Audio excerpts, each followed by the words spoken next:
an ongoing effort to understand the nature of the institution, of what oppresses.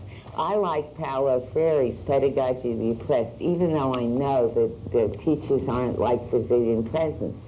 But even so, there are many things that Freire says about the internalized oppressor, about the need for dialogue that seems to me to apply to teachers. For instance, I know this about myself, and I think it's probably a common human. I used to think years ago during the Vietnam War, I used to be sort of glad then I was a woman, and I used to try to imagine what it would be like if I were drafted. What would I be like with all my anti-war feelings?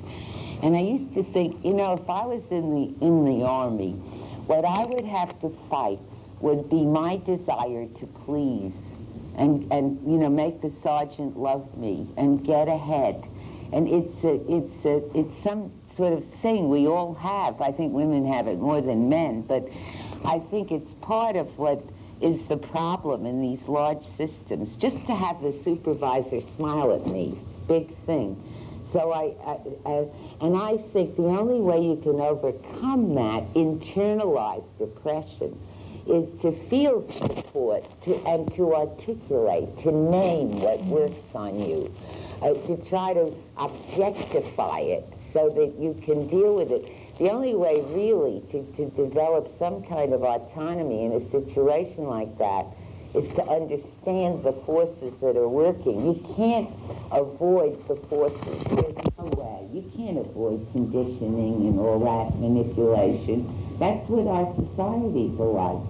But the more you understand it, the better you're in a position to identify interstices, you know, places where you can move.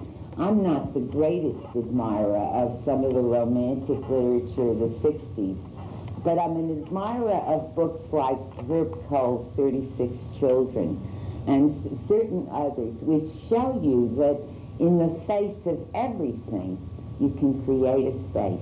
You can do something. So, all right, a year isn't enough. That's true. But look what he could do with the door closed. You know, look what he could do, because he understood that the way that thing works, that system works.